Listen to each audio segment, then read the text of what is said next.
Iran के बादशाह ने अपने बेटे को पढ़ाने के लिए एक उस्ताद साहब का बंदोबस्त किया। उस्ताद साहब को कहा कि मेरे बच्चे को दीन पढ़ाइए, मैं चाहता हूं कल इसने इनाने हुकूमत को संभालना है तो ये दीन से आगाह हो जाए, इसको कुछ सिखाइए, पढ़ाइए। बहुत नेक बुजुर्ग बड़े दरवेश आलिम पढ़ाने लगे।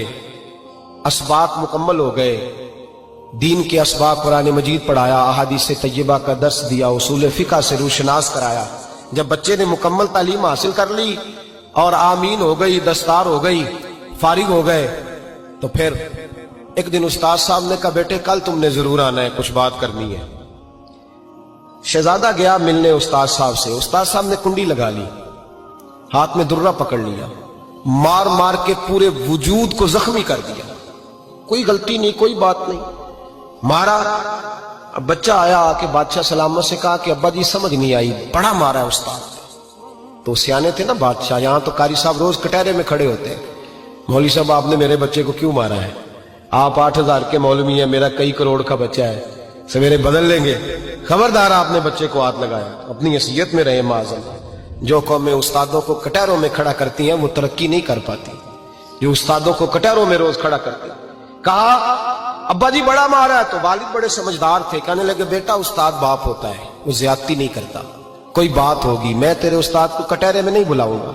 अम्मा से बात की, अम्मा कहने लगी बेटा मैं तेरे बाप से कैसे बात करूं, डर आता। वक्त गुजर गया, 22 साल बीत गए, 22 साल गुजर गए। बादशाह का इंतकाल हुआ, शहजादा तख्त पे बैठा।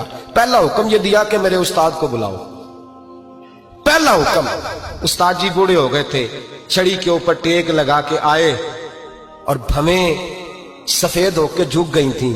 यूं आंख खोल के बड़ी मुश्किल से देखा, कहने लगे शहजादे हुक्म हो। कब मैं शहजादा नहीं, अब मैं बादशाह बन गया हूं। उस्ताद जी 22 साल बीत गए, आपने मारा था, पर वो दर्द चूंकि ज्यादती की थी, मेरा कसूर कोई नहीं था, तो ना मेरी रूह से दर्द गया है ना मेरे जिस्म से गया है। मैं बेख्तियार था, पूछ नहीं सकता था, आज बाइख्तियार हुआ हूं। सबसे पहले पहला हुक्म आपको दिया, बुलाया है, बताए क्यों मारा था, क्यों मुझे मारा था, मेरी ज्यादती बताए। तो उस्ताद, बूढ़े उस्ताद की आंखें आंसुओं से भर गई। कहने लगे बेटे बस आज के दिन के लिए मारा था, ये जो दिन आ गया ना मेरी जिंदगी में, इसलिए मारा था। ये मैं चाहता था मेरी जिंदगी में वक्त है, आज के बस मेरी मुराद पूरी हो गई। कहा साहब किस लिए, मुझे भी समझाए। आप फरमाने लगे कितनी देर हो गई तुझे मार खाए हुए, कितना जमाना बीत गया। कहने लगा 22 साल। फरमाया जख्म भूले तो नहीं, दर्द खत्म तो नहीं हुई, तुम्हें बात एक मिनट के लिए भी तुम्हारे हाफजे से महव तो नहीं हुई। का उस्ताद जी रोज रात को याद आती, रोज ख्याल आता था।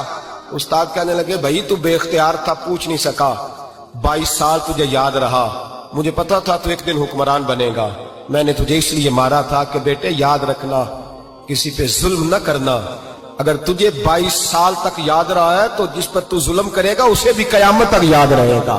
और ये याद रखना, तू आज बाइख्तियार हुआ तो तूने मुझे बुला लिया है, कयामत के दिन गरीब बाइख्तियार हो जाएंगे, मजलूम बाइख्तियार हो जाएंगे। वो बाइख्तियार होंगे लिल्लाहिल वाहिदिल कहार, रब करीम की बारगाह के अंदर उनका इख्तियार होगा, अकेले अल्लाह की हुक्मरानी होगी। फिर वो बुलाएंगे बड़े बड़े कज कुला, दुनिया में जिनकी पगड़ियां ऊंची थी वो सर झुकाए खड़े होंगे। दुनिया में जो डिक्टेटर बनते थे उनकी पुश्तें लाल होंगी, उनको गद्दार लिखा जाएगा, कयामत तक नहीं भूलेगा। जुल्म करना तो सोच समझ के करना, इतना करना जितना तुम सह सकते हो, इतनी ज्यादती करना जितनी कयामत में तुम बर्दाश्त कर सकते हो। मेरे नबी करीम सल्लल्लाहु अलैहि वसल्लम ने फरमाया जुल्म से बचो, ये कयामत के अंधेरों में से एक अंधेरा होगा। जिंदगी में ज्यादती न करें, अगर थोड़ी देर के लिए कोई चीज बर्दाश्त कर जाएंगे तो वो फायदा दे जाएगी, कुछ देर के लिए अगर सह जाएंगे तो नफा मिल जाएगा। सहने की कोशिश करें।